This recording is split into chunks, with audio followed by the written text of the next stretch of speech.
So, as today has gone on, excuse me, excuse the interruption in your normal broadcasting. The Good Morning Guys bit will follow in a second. But as I was recording stuff today, it turned out that I was almost recording two different types of vlogs. So, instead of having people have to fast forward through 5-6 minutes of one to get to the other, I've decided to split them into two. So, if you are interested in mountain restaurants and general skiing, stay on this one.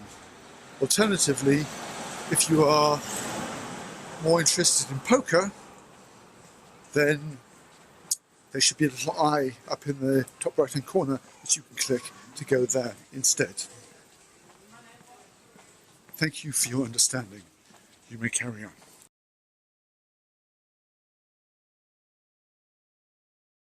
Good morning, guys, and welcome to day 119, where it is absolutely glorious.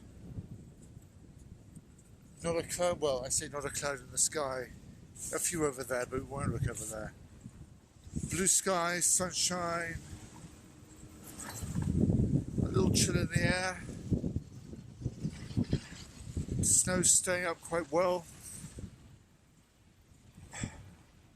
An almost perfect day.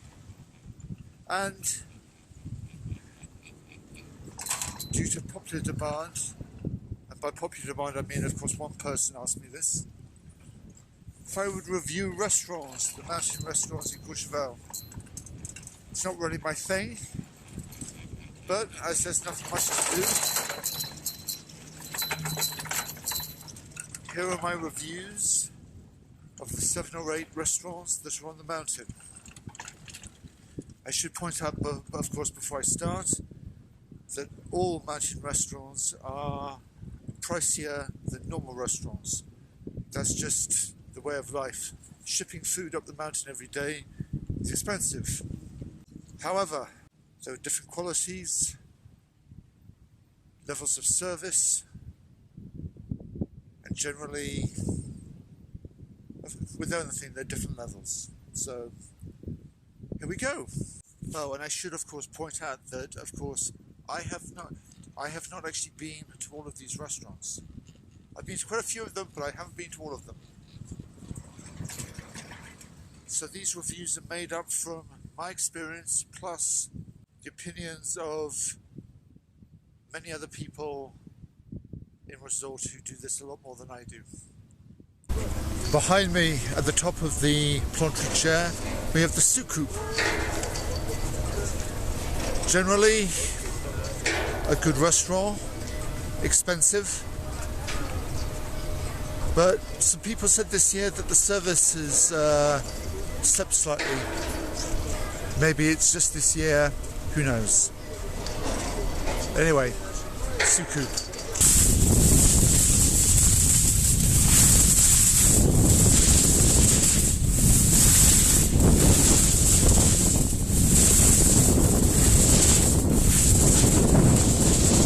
Top of the Salir, you have the panoramic restaurant, which by all accounts, good food, good service, a little pricey, but everyone I've spoken to say it's worth it, especially when you consider the views. So yeah, panoramic. So on the other side of Salir you have the Piers Platz, and I'm not actually going to review this one. Basically because or nobody I've spoken to has been there in a couple of years, so it'd be unfair to do it. But anyway, if you want to try it, go ahead, but I have nothing to say about it. Piers Platz.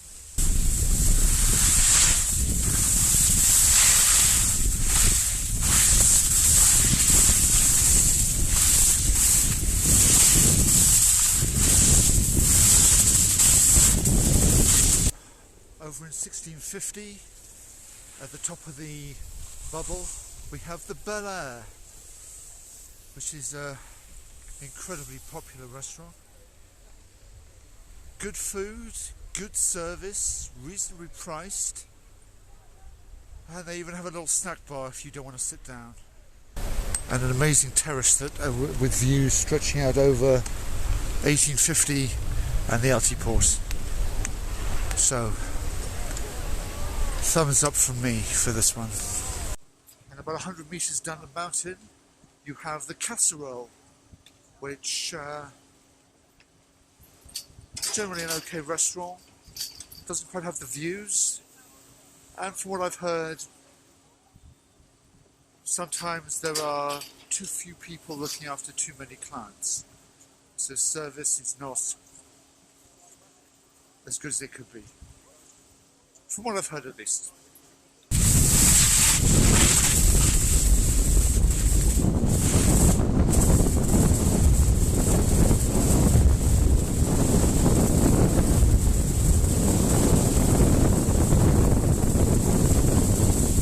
Okay, so back in 1850, you've got Cave de Creux, which is fairly new. It's only been around for a couple of years. I think run by some ex-ski instructors.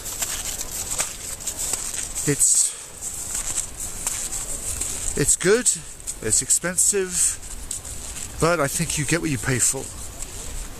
Generally, the view isn't the best. You're looking up at the mountain, but not down to the valley. But generally, if you want a nice long boozy lunch and you don't mind paying for it, then this is it for you.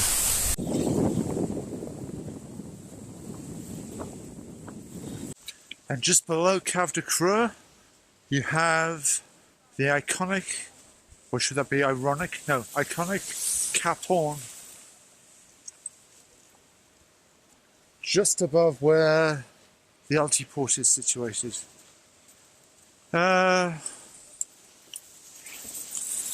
Expensive, service is okay, and later on, after lunch, a popular place for Russians and the like to drink overpriced rosé and dance on tables. I think that sums it up completely, really. And then situated right next to the runway, you have the Pilatus restaurant. And unfortunately, none of the people I've spoken to have been there recently. So again, no review. Okay, so new this year, Namos, which is, to say, from what I've heard, overpriced is an understatement. Your beef burger for over 150 euros, fish dishes for over 400. Yeah. But from what I hear, they aren't going to be here next year. So it would be unfair to give them a review, apart from saying, if you want to come this year, make sure you bring your Black American Express card. Seriously. And then of course we have the Chenu restaurant that is surprisingly situated at the top of the Chenu lift. Curious that. Anyway, rather like Bel Air, good value, good service, and an amazing terrace with a great view. So really ticks all the boxes. Highly recommend.